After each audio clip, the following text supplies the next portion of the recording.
살펴볼까요? 가을이 다가오잖아요. 그래서 가을이 다가오면서 꽃이 피었다고 하는데 꽃이 여기 계셨군요 하고 옆 분에게 얘기했으면 좋겠습니다. 시작. 가을이 다가오면서 꽃이 핀다고 했는데 꽃이 여기 계셨군요. 예, 그렇습니다. 예, 가을꽃 예쁘죠? 예. 오늘은 여호와께서 요셉과 함께 하심이라 라는 제목으로 하나님 말씀 같이 나누겠습니다. 예. 세상 살아가는 게 참 힘들죠. 다 힘듭니다. 단지 차이가 있다면 그 힘듦을 얘기하느냐 안 하느냐 차이지 다 똑같이 힘듦은 각자에게 다 있습니다. 우리 하나님을 믿으면서 이런 파도가 오죠. 인생의 파도가 옵니다. 요셉도 보면요, 인생의 파도가 와요. 큰 파도가 왔습니다. 그렇죠? 형들한테 팔리고 애굽으로 가고. 그럼 이제 파도가 왔으면 이제 끝났다 생각해야 되는데 아니에요. 또 파도가 또 옵니다. 또 파도가 옵니다. 우리는 고난의 파도는 계속 온다는 것을 우리가 알 수가 있고요. 이 코로나는 파도가 왔잖아요. 이 코로나가 끝나도 우리 인생 가운데 파도는 있습니다. 그러면 어떻게 할 것인가? 파도를 두려워할 것인가? 이 아니라 오히려 파도를 타는 거죠. 파도 타는 거 있죠. 서핑 한다고 하잖아요. 보면은 그들은요 큰 파도를 오히려 두려워하는 것이 아니라 기대해요. 큰 파도가 오면은 와 저걸 어떻게 탈까? 그 기대감과 익사이팅한 흥분된 그런 게 있잖아요. 그래서 우리는 파도가 없을 수는 없습니다. 파도를 어떻게 우리는 탈 것인가라는 것이 중요한 것이죠. 우리 요셉의 얘기를 보면서요, 앞으로 우리는 큰 파도에 대해서 어떻게 대처를 해야 되는가. 특별히 또한 여러 가지 종류의 파도가 있지만 이 고난 중에 또 유혹이라는 파도가 있습니다. 그래서 이 모함 또 유혹이 올 때 어떻게 대처해야 되는가. 요셉 시대나 지금 시대나 이 똑같은 진리는 통찰력은 같습니다. 그 통찰력을 같이 나누도록 하겠습니다. 7절 말씀 먼저 보겠습니다. 그 후에 그의 주인의 아내가 요셉에게 눈짓하다가 동침하기를 청하니. 요셉이 가정총무가 된 거죠. 그렇죠? 노예로 팔려왔는데 이 가정의 총무, 가정의 모든 살림을 다 맡기는 총무가 됐다는 거예요. 17세에 이방 사람 노예였습니다. 그가 어떠한 삶이었길래, 어떠한 모습이었길래 이 신뢰를 얻었는지 우리는 짐작할 수도 있고 또 우리가 묵상하면서 알 필요가 있다는 겁니다. 요셉을 이 가정총무로 맡긴 그 순간부터 또 이 보디발의 가정에 하나님이 축복하셨습니다. 요셉과 함께하는 자, 형통한 자는요 가면은 그 일들이 되잖아요. 아마 그가 오므로 아마 전체 집안 분위기가 바뀌었을 거예요. 침침하고 뭔가 불신하고 이런 분위기에서 정직하고 하나님 앞에 신실하고 거룩하고 이런 모습이 이 마음 자체가 이 표정부터가 달랐겠죠. 만약에 요셉이 노예로 왔다고 생각하고요, 항상 난 낙심되어지고 좌절되어지고 내가 왜 여기 팔려왔나, 내가 여기 있으면 안 될 사람인데 하면서 불평하고 불만하고 맨날 낙심되어 있으면은 이런 일이 일어나지 않았겠죠. 그는 달랐습니다. 그렇죠. 그의 삶에 있어서 거룩함, 주인의식, 신실함, 하나님 옆에 사는 그 신앙이 그런 모습이 있었다는 것이죠. 이 요셉에게 그동안 이 고난이라는 이 파도가 왔습니다. 인생에서 참 가장 큰 고난, 힘듦은 가족에게 받는 상처잖아요. 가족에게 받은 이 이웃들, 그냥 모르는 사람이면 그런가 보다 하고 넘어가지만 이 가족에게 받은 상처는 쉽게 지워지지가 않죠. 이런 고난이 이제 왔고, 이 고난 이후에 또 하나님이 함께 하심으로 이 평탄케 하시고 이런 형통한 삶이 이루어졌습니다. 그러면 이제는 어떻게 돼요? 하나님 함께 하시니까 일이 술술술 풀려야 되잖아요. 평탄케 되잖아요. 그런데요, 또 다른 파도가 몰려옵니다. 유혹이라는 파도가 몰려오죠. 누구예요? 주인 아내. 이름은 안 나와 있어요. 주인 아내. 유혹이란 사람. 유혹을 통해서 이제 그에게 파도가 오는데요. 요셉을 지켜봤습니다. 이 주인 마님이 계속 지켜보다가 눈빛을 이제 달리하면서 요셉에 대한 눈빛이 달라지면서 노골적으로 이제 욕을 합니다. 그리고 대놓고 동침하자고 막 그러는 거예요. 종들이 욕했으면 이 요셉은 이제 가정 총무니까 에잇 하면서 뭔가 야단도 치고 혼내기도 할 텐데 이 주인의 아내가 이 욕을 합니다. 그렇죠. 그래서 요셉은 그의 일거수일투족이 이제 조심스러워지게 됐죠. 왜 요셉에게 이런 유혹이 일어났을까요? 오늘 말씀은 없지만 창세기 39장 6절 지난주 읽었던 말씀을 보면 끝에 이런 말이 있어요. 요셉은 용모가 빼어나고 아름다웠더라. 용모가 빼어나고 아름다웠어요. 잘생기고 훈남이고, 그런 거죠. 요즘에 그런 잘생겼습니다. 아무튼 잘났습니다. 그의 잘생긴 것이 죄입니까? 아니죠. 잘생긴 게 죄면은 우리 여기 계신 우리 성도님들 다 죄인이게요? 아니죠. 죄가 아니에요. 근데 우리가 볼 때는 이 겉에 보이는 외모 때문에 그런 것 같지만 요셉은요, 지금 하나님께서 쓰시기 위한 또 그릇으로 빚어가지는 하나님의 과정 중에 또 있습니다. 또한 사단은 어떻게든 하나님의 사람을 넘어뜨리려고 하고, 하나님은 모든 것을 또한 합력하여서 선을 이루는 것을 보게 되는 것이죠. 요셉이 궁극적으로 우리는 알잖아요. 총리가 된다는 것. 총리가 되기 위해서는 섬기는 모습, 만약에 그런 섬기는 종으로서 또 있는 곳에 섬기는 모습을 배우지 않았다면 그는 총리가 됐을 때 나를 위한 것이다 하면서 그 직위를 나를 위해서 이기적인 것에 사용했을 거예요. 근데 늘 섬기는 훈련, 총리로서 이미 하나님께서는 빚어 가시는 것이죠. 또한 이 총리가 되면요, 유혹이 얼마나 많겠어요. 정탁도 있고 성적인 유혹도 있고 많은 유혹 속에서 이길 수 있는 것을 지금부터 하나님은 훈련돼 가는 것이죠. 요셉은요, 총리 자리가 되면 내가 총리처럼 일하겠습니다.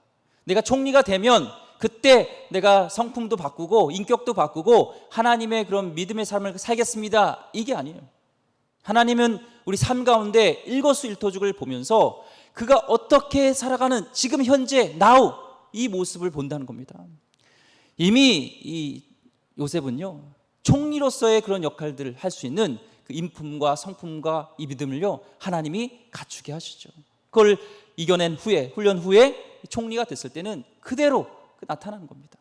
다윗도 마찬가지입니다. 하나님이 그를 왕으로 세우실 때는 왕 돼가지고 이게 세운 게 아닙니다.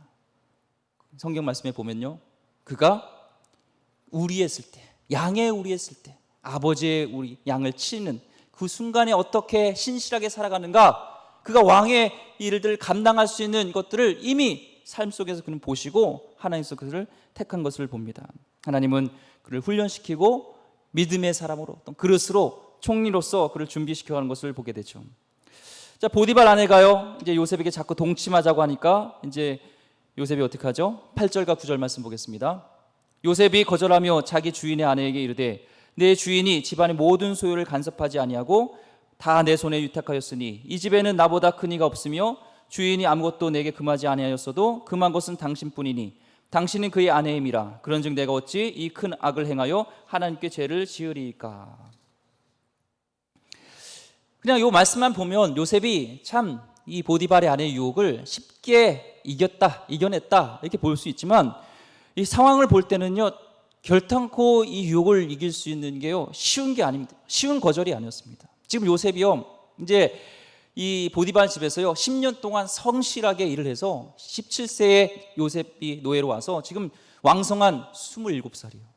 혈기왕성한 27인데요. 더욱이 이 보디발의 아내가요, 예뻤겠어요? 안 예뻤겠어요? 예뻤겠죠. 그래도 왕의 그런 경호를 맡은 경호 대장인데 아무나 막 이렇게 신부로 맞이하지는 않았겠죠. 뭔가 미모도 있을 테고, 또 주인 아내에게요, 잘 보이면 요셉의 앞이 어떤 특혜를 받을 수 있는 그런 모르는 상황이고요. 또 거절할 시에는 어떠한 불이익이 당할지는 이 모르는 상황 속에서 요셉이 이 단호하게 거절한다는 것은요, 참 어려운 상황입니다. 그러나 요셉은 뭐라고 그래요? 주인이 다 내게 다 맡겼지만, 모든 살림이고 뭐고 다 맡겼지만 금한 것이 있는데 오직 당신뿐입니다. 이 말을 한다는 거예요. 보디발이 사실 성경에 보면은 그런 얘기는 안 했습니다. 다 내게 맡긴다. 음식 외에는 그랬지 아내를 낳는 그만다 이런 말은 없어요. 아마 이 요셉은 이 보디발에 있어서 늘 신뢰감 속에서 신뢰 관계가 있는 거죠. 어떻게 내가 종으로서 주인의 아내를 취합니까? 이거는 반란이다. 신뢰를 깨는 것이다. 그의 삶이요, 여기 모습을 보면서도 어떻게 신실하게 일했는지, 신실하게 살았는지 어떤 그런 모습을 보게 되는 것이죠. 그 신뢰를 지키려고 하는 그 윤리적인 모습을 보게 됩니다. 도의적인 상황, 이건 안 됩니다. 안 됩니다. 주인이 말 안 했어도 안 된다는 겁니다. 그러면서 그의 윤리적 기초가 뭐예요? 근거가 뭐예요?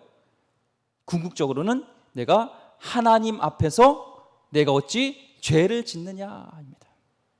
그에 있어서는 또한 보디발과의 신뢰도 중요하지만 진짜 그의 중요한 삶의 기준이 무엇이냐가 드러난 것이죠. 뭐예요? 내가 어찌 하나님 앞에서 범죄, 죄악을 범하겠습니까? 고람되어 하나님 앞에 사는 삶이었던 것이죠. 하나님은 6계명과 10계명을 우리에게 주셨습니다. 1계명부터 4계명까지는 하나님과의 관계잖아요. 하나님 사랑에 대한. 또한 이제는 6계명, 10계명까지는 부모를 공경하는 것부터 안식일부터 쭉 사람과의 관계성을 얘기합니다. 그건 하나님이 정해주신 거예요. 세상 끝날 때까지 그 말씀은 지켜야 되는 것입니다. 하나님은 이 사람과 사람 사이가 굉장히 중요하기 때문에 계명으로 그것을 정하셔서 우리에게 주셨습니다. 사람은 어때요? 인정하기 싫어하죠. 그런 것들이. 사람은 그런 얽매이는 것들 싫어합니다. 하나님은 6계명, 10계명을 주면서 얽매이려는 것이 아니라 우리의 관계가 더 회복되어지고 우리가 더 관계가 좋아짐으로 우리를 위한 준 계명이지 우리는 자꾸 그것을 하나님이 당신을 위해서 금한 것이라 생각합니다. 이번에 간통죄가 폐기가 됐잖아요. 그렇죠? 그 이유는 그렇습니다. 개인의 프라이버시와 자유를 침해할 수 있다라는 거죠. 사람들은요, 하나님을 정했다는 것을 인정하기 싫어합니다. 그래서 사람은 법으로 있던 것을 폐기해 버렸습니다.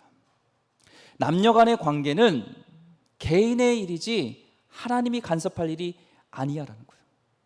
근데 참 아이러니하게도요, 이혼 전문 변호사 의견을 들어보면요, 간통죄 이후에요, 우리 사회에 심각한 이 불륜에 대한 죄의식이 사라져가고 있다는 겁니다. 그러면서 가정이 더 깨어지고 관계가 오히려 개인 프라이버시와 자유를 침해하면서 인권을 얘기하는데 오히려 사람들과의 관계는 더 부서지고 무너지고 가족은 무너진다는 것을 보게 됩니다. 하나님이 주신 이 계명으로 준 것, 금하신 것은요, 무시하면은 오히려 우리의 인간관계는 무너지게 되는 것이죠. 어떻게 이 요셉은 이 유혹을 이겨냅니까?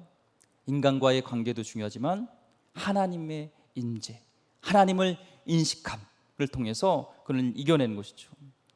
다 넘어집니다. 하나님을 인식하지 않으면요, 다 넘어지죠. 요즘 언론 보기가요, 뉴스 보기가 참 민망하기도 하고 부끄럽기도 하고 너무나 그렇습니다. 마음이 심경이요. 막 10대나 뭐 심지어 뭐 70대나 뭐 이런 성범죄 사건이요, 끊어지지 않습니다. 어떻게 우리는 이런 유혹을 이겨내겠습니까? 한 유명한 교회요, 이 회의를 할 때마다 막 싸우는 거예요. 말로 싸우고 막 막말을 하고. 그래서 이 담임 목사님이 그 이후로 모든 회의에 녹음을 하게 됐습니다. 녹화를 하게 됐어요. 그런데 그 이후로 놀랍게도 이 싸움이 없어지고 말하는 것이 조심하게 됐다는 거예요. 우리는 사람만 인식하더라도 우리의 말과 행동이요, 많이 바뀝니다. 죄부터 우리를 보호할 수 있는 것이 안정장치가 되죠. 하물며 우리가 하나님을 인식하며 산다면 우리 인생은 하나님께 24시간 로그인되어 거잖아요. 모든 것을 다 하나님은 알고 계시잖아요. 사람을 모를지라도 하나님은 알잖아요. 요셉은 이 하나님과 함께 하심으로 눈에 보이지 않지만 하나님이 함께 하심을, 하나님이 지켜보고 계심을 분명히 알았다는 것이죠. 27살 한창 혈기가 왕성한 요셉, 유혹을 이기는데요, 왜 우리는 이기지 못할까? 마치 이 바이러스가, 이 항체가 있으면은 요즘 뭐죠? 백신 많이 맞잖아요. 이 항체가 있어야지 이겨내는 것처럼 이 죄에 대한 항체가 없으면 우리는 이길 수 없죠. 요셉은 이 말씀에서 중요한 것을 깨닫는 것은 보디발 집에 온 이후부터 지금 이 순간까지 보디발이나 보디발 아내의 눈치를 본 것이 아니라 하나님의 눈치를 보면서 하나님과 함께하면서 하나님의 기준에 합당한 그것을 삶을 온몸으로 살아왔다는 거예요. 유혹은요, 한 번 지금 이겨서 이긴 것 같지만 날마다 그 유혹을 하나님과 함께함으로 말씀으로 이겨냈을 때 이 사건이 일어나는 것이지, 무방비 있다가 하나님을 인식하지 않고 있다가 죄 들어와 하면 내가 이길게, 안 되는 거예요. 매일매일 삶 속에서 그는 하나님의 기준에 합당한 삶을 온몸으로 이렇게 살아낸 것이죠. 오늘 내가 어떻게 하나님 앞에 죄를 짓겠습니까? 날마다 이 고백이었다는 거예요. 오늘 어떻게 내가 하나님 앞에 죄를 짓고 삼겠습니까? 그러면서 그 삶이 이제 죄가 왔을 때, 유혹이 왔을 때 이겨낸 것이죠. 이방 여인에게 오히려 하나님을 증거하는 것을 지금 나타납니다. 여기는 성적인 유혹으로 왔지만 우리 인생 가운데도 마찬가지요. 믿음의 여정을 갈 때 파도는 성적인 부분뿐은 아니라 금전적인 부분과 또한 명예적인 부분과 이런 갈등 속에서 계속 너 마음대로 해, 너가 왕이 돼, 이런 거죠. 사단은 에덴 동산에서 계속 유혹했잖아요. 너가 왕이 돼. 야, 하나님 말씀 못하러 지켜. 하나님처럼 너가 돼버리면 되잖아. 똑같은 겁니다. 계속 너가 1인자가 되라. 너가 누구 말씀에, 누구의 명령에 두냐. 너가 마음대로 사는 게 좋아. 계속 속삭이면서 왕되라 하는데, 이 요셉은 총리가 되기 전에 날마다 하나님을 인정하는, 하나님을 왕으로 인정하는 그 모습을 갖추고 있었다는 것입니다. 10절 말씀 보겠습니다. 여인은 날마다 요셉에게 청하였으나 요셉에 듣지 아니하며 동침하지 아니할 뿐더러 함께 있지도 아니하리라. 유혹은 계속됩니다. 악은요, 목적을 이룰 때까지요 집요하게 파고듭니다. 성경에 보면 우는 사자와 같이 믿는 자들도 삼킬 자를 계속 찾고 있다는 거예요. 날마다 순간순간 유혹합니다. 그래서 요셉은 듣지도 않고 동침도 안 하고 이제는 함께 있지도 하면서 그런 사전에 이 사고가 생길 만한, 죄에 넘어질 만한 그것들을 다 지금 없애버린 것이죠. 말도 섞지 않습니다. 자리를 함께 하지도 않습니다. 피해버립니다. 요즘 사람들은 어떻게 하죠? 어떻게 하면은 이런 만남을 갖게 할까, 썸을 탈까 하면서 이 상황을 만들려고 막 어플도 만들고, 이 어플을 이용해서도요 이렇게 즐기러 가고, 그런 것을 애타게 기다리는 사람도 있는데 이 요셉은 그렇지 않았습니다. 우리가 하나님을 일을 하는데요, 이 성령 사역하는 곳에 성경에 보면은 이 가라지도 뿌린다고 해서 사단은 자꾸 가라지 뿌립니다. 예전에 우리 초창기에 우리나라의 그 CCM 유명한 그 복음성가 가수죠, 최덕신이라는 분이 있습니다. 집사님인데 참 유명했죠. 주찬양이라는 것으로, 그렇죠. 근데 그분이 그런 성적인 유혹에서 넘어졌습니다. 또 유명한 교회 목사님도 성적인 부분에서 넘어졌습니다.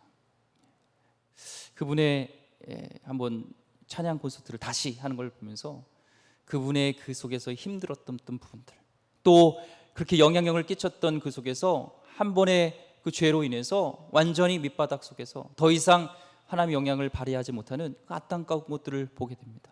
사단은요, 우리의 가운데 뭐라고 하냐면은 하나님과의 관계, 하나님을 인식하는 것보다 다른 것들을 통해서 다른 거에 관심을 가지면서 우리의 영적인 탈취를 오게 되는 거죠. 고든 맥도날드 목사님 쓰신 내면 세계 질서와 영적 성장을 보면 이분도 잘 나가던 목사입니다, 소위. 그런데 그 가운데 영적인 탈진이 있다는 것을 몰랐어요. 그러나서 본인도 성적인 것에서 무너지고 하나님 앞에 철저히 회개하면서 다시 그 부분에서 사단의 유혹과 또 자기의 그런 잘못된 영적인 문제들을 이렇게 내놓으면서 그 책을 쓴 것이 있습니다. 예수님도 마찬가지예요. 아무리 바쁘고 아무리 사역이 많고 병자들이 오고 많은 사람들이 많아도요, 항상 한적한 곳에 새벽 미명에 하나님과의 친밀함, 하나님과의 기도 시간, 하나님과의 말씀 듣는 시간이 분명히 있었다는 것입니다. 사단은 자꾸 다른 곳에 탈진하게 됩니다.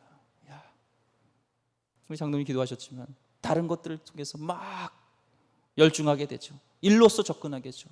doing 해야 돼. 하나님은 being, 존재, 내 안에 거하라.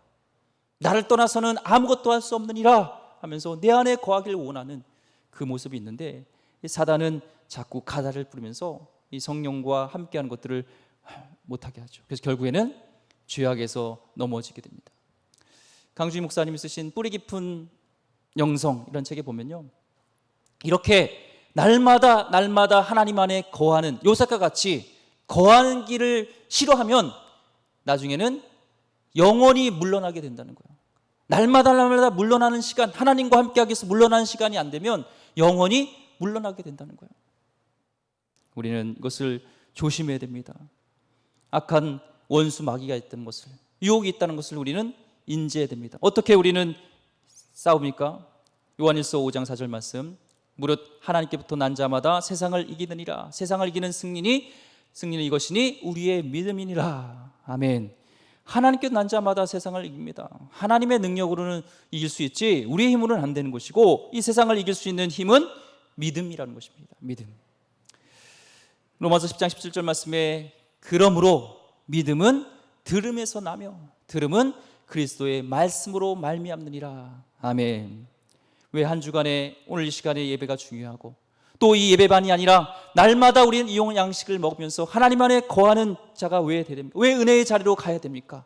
사단은 가라지를 뿌리려고 하고, 더 우리가 영향을 끼치고 하나님의 사람으로 세워져 갈 때 거기에서 우리는 넘어뜨림으로 말미암아 영원히 넘어지게 한다는 것이죠. 지금 요셉은요, 날마다 하나님과 동행하면서 하나님의 거함으로 오늘 한 번에 이 유혹을 이긴 것이 아닙니다. 날마다 하나님의 거함 속에서 이렇게 유혹이 왔을 때 이길 수 있는 그 믿음이 있었다는 것이죠. 자, 보디발 아내가 포기합니까?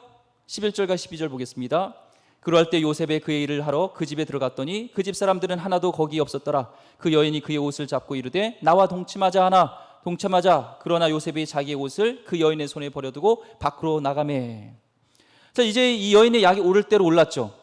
중요한 것은요, 믿는 자에게는 유혹이 있는데요, 유혹은 은밀히 또 다가오고 이렇게 담대하게도 다가와서 이렇게 넘어지게 한다는 것입니다. 사람을 다 밖으로 내보냅니다. 그리고 겉옷을 벗기죠. 이 요셉은 이 겉옷이 벗겨지면서 아마 형들한테 그 채색 옷을 벗겨줬던 그 트라우마가 생각나지 않았을까 생각이 납니다. 구덩이에 빠졌던 그 상처, 옷을 벗겨지는 순간 내가 구덩이에 빠졌었지, 그것이 다시 한번 생각났을 수 있습니다. 결국 여인에게도 옷을 벗김을 당합니다. 세상은 우리가 아무리 옷을 입고 싶어도 세상은 우리를 벗기려고 합니다. 옷을 벗기려고 합니다. 허물을 다 들춰내려고 하죠. 심지어 정치를 보세요. 옷을 벗기면서 다 벗기려고 합니다. 허물을 덮어주지 않습니다. 그러나 우리 하나님은 우리 허물을 덮어주시는 하나님인 줄 믿습니다. 나중에 이 바로를 통해서요, 요셉이요 세마포 옷을 입게 돼요. 그래서 나는 그 세마포 옷을 볼 때 은혜가 돼요. 왜? 하나님이 그의 상처를 치유해 주시는 것이구나. 벗겨졌던, 2번이나 벗겨졌던, 억울하게 벗겨졌던 그 옷을 이제는 세마포 옷으로 입혀주는 이 하나님의 이 허물을 덮어주는 하나님을 보게 됩니다. 요셉은 옷을 버려두고 이제 밖으로 나가버립니다. 대단하지 않습니까? 이 옷을 벗어나는 것, 대적해야 되는데요, 여기서 우리는 벗어나야 되는 것이 필요해요. 이 음란한 것, 모니터, 이런 핸드폰을 보면서 하나님, 내가 이런 유혹에서, 성적 유혹에서 이기게 하여 주시옵소서. 안 돼요. 벗어나야 돼요. 지금 담대하게 유혹 속에 때로는 벗어나야 되는 것을 보게 되시죠. 요셉은 날마다 유혹에서 이겼기 때문에 여기서도 승리합니다. 사단은 한 번만, 딱 한 번만 이것을 얘기하는데, 한 번이 중요해요. 다윗에게도 아마 사단은 속속이겠죠. 한 번만 여인에게 다가 유혹해. 한 번만 솔로몬에게 이방 여인 한 사람을 아내로 맞이해봐. 어때? 너 왕인데. 그 한 번으로 인해서요, 수많은 그런 1000명의 후궁과 원초를 두면서 그들이 가져온 그 우상들로 인해서 이 이스라엘이 멸망해 되는, 우상의 나라가 되는 그 일들이 있는 것이죠. 작은 유혹을 이기십시오. 큰 싸움을 승리할 수 있는 비결입니다. 또한 작은 싸움에 승리했다고 교만하지 마십시오. 사단은 어떻게든 그 틈을 타고 우리를 공격할 것이기 때문입니다. 날마다 하나님 붙들고 말씀 붙들고 믿음으로 승리하시길 주 여러분 축원드립니다.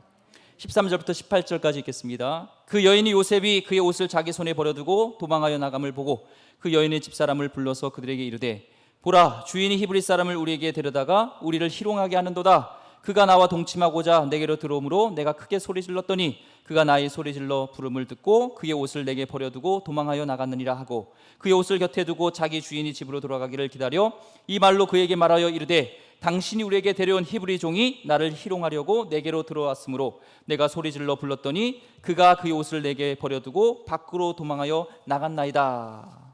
참 뻔뻔하죠. 짧은 말씀 가운데 믿음의 사람들을 어떻게 이 모함하고 어떻게 넘어뜨렸는지 이게 보입니다. 전형적인 모함 수법이죠. 모함의 동기는 뭐예요?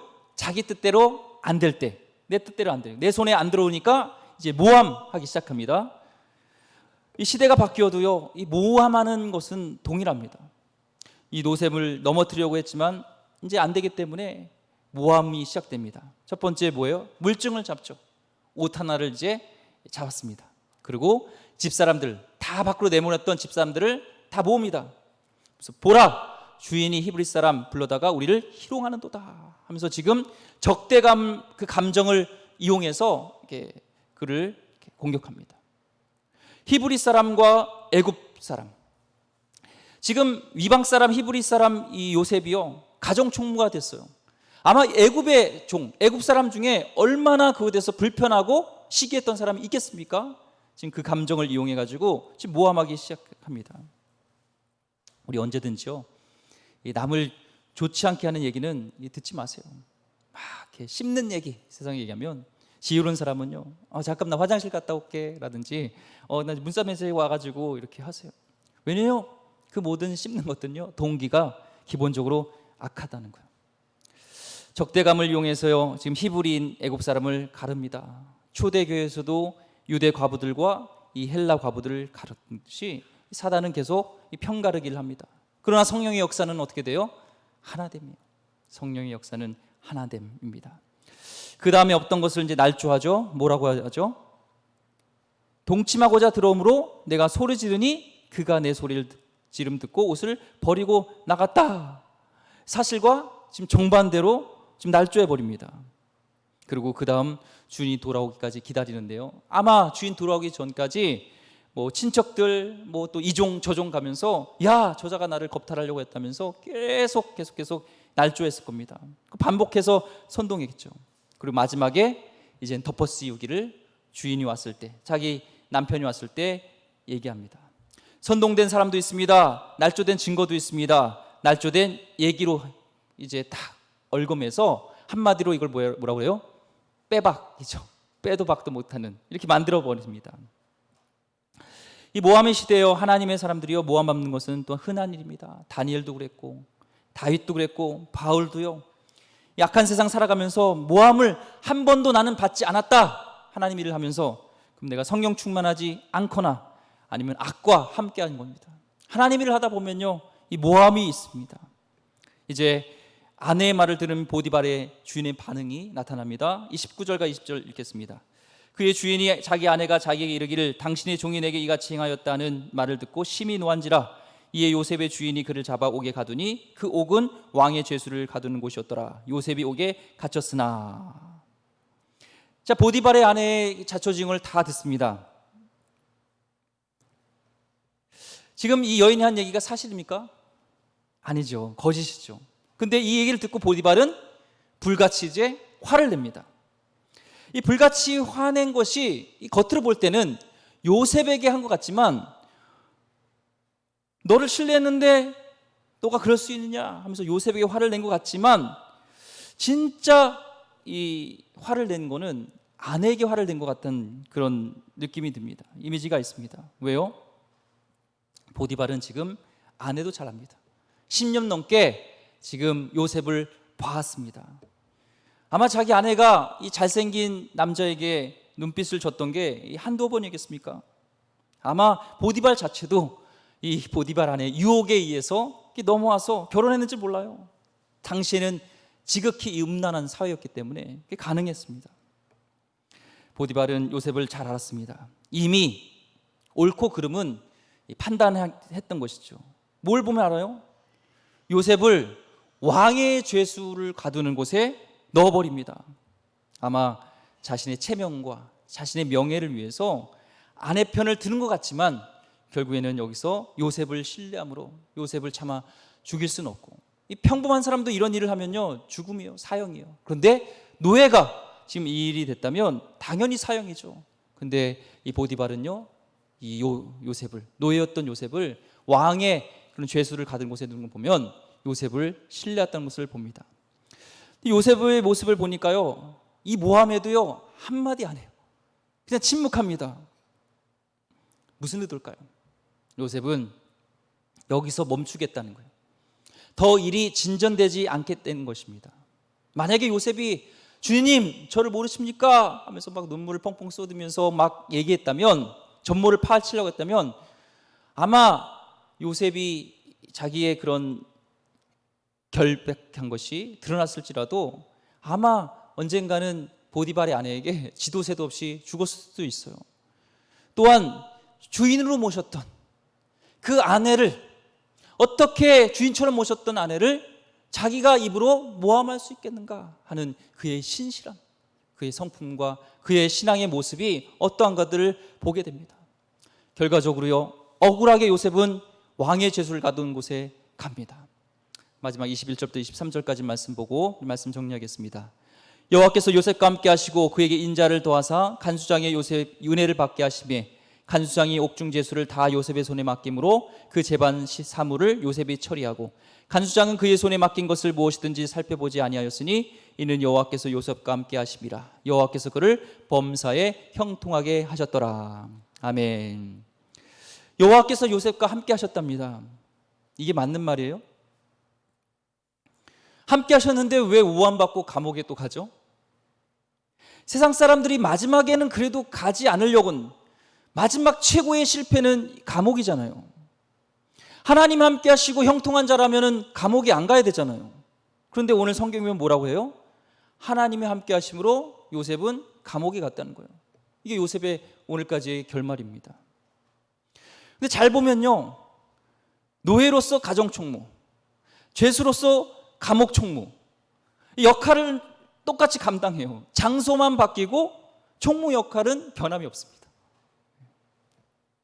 요셉은 종이 되어도 주인에게 인정을 받았고, 또한 죄수의 신분이 됐어도 간수장에게 인정을 받는 신임을 얻는, 언제 어느 처지에서든지 하나님을 놓지 않는 이 태도, 저 그분께 대한 믿음을 잃지 않는 것이 중요하다는 겁니다. 환경을 초월한 하나님에 대한 절대 신앙은 현재의 삶을 긍정적인 눈으로 바라보게 하고 현재 상황에서 최선을 다하게 된다는 거예요. 요셉은요 환경을 바라보지 않았고 하나님을 바라봤다는 것입니다. 우리 삶 속에서요 지금은 축복이라고 말할 수 없는 그런 일들이 일어날 수 있습니다. 요셉과 같이요. 누가 봐도 요셉은 축복이 아니잖아요. 억울하잖아요. 망했잖아요. 밑바닥에 갔잖아요. 그러나 하나님은 이 일을 통하여 또 다른 일을 예비하심을 믿기에 하나님이 함께 하심이 성경은 형통이라고 말씀하고 있는 것입니다. 여러분, 형통의 정의가 다릅니다. 어려운 일이 없는 것이 형통이 아닙니다. 하나님이 함께 하심을 놓치지 않는 것, 그것이 진짜 형통입니다. 그 상황 속에서 그리고 우리는 그분께 대한 신뢰, 믿음을 절대 잃지 않는 것이죠. 로마서 8장 35절 39절 말씀 이렇게 고백합니다. 누가 우리를 그리스도의 사랑에서 끊으리요? 환난이나 공고나 박해나 기근이나 적신이나 위험이나 칼이라. 기록된 바 우리가 종일 주를 위하여 죽임을 당하게 되며 도살당할 양같이 여김을 받았나이다 함과 같으니라. 그러나 이 모든 일에 우리를 사랑하시는 이로 말미암아 우리가 넉넉히 이기느니라. 아멘. 내가 확신하노니 사망이나 생명이나 천사들이나 권세자들이나 현재이나 장렬이나 능력이나 내가 확신한 높음이나 기쁨이나 다른 어떤 피조물이라도 우리 주 그리스도 예수 안에는 하나님의 사랑에서 끊을 수 없으리라. 아멘. 우리는 주님 안에서 넉넉히 이길 줄 믿습니다. 하나님은 요셉과 함께 하셨습니다. 이 감옥에 있는 간수장에게도 감동을 주었습니다. 감옥에 오면 누가 편하고 싶지 험한 일 하고 싶겠습니까? 근데 그는 하나님 앞에 최선을 다했습니다. 노예로 있던, 감옥에 있던 그는 똑같고 동일했고 그 사람들마다, 만나는 사람마다 감동을 주었습니다. 하나님을 믿으며 그분과 함께하는 형통한 자는 총리가 되면 총리의 삶을 살겠습니다. 그게 아닙니다. 지금 어느 일을 맡건 지금 총리처럼 살아가는 것이 중요합니다. 그것은 하나님 앞에 최선을 다하는 삶, 하나님을 믿고 의지하는 삶인 줄 믿습니다. 여러분, 무엇을 의지하겠습니까? 하나님을 의지함으로 넉넉히 이기는 거룩한 주의 백성 되기를 주의 이름으로 축원드립니다. 기도하겠습니다.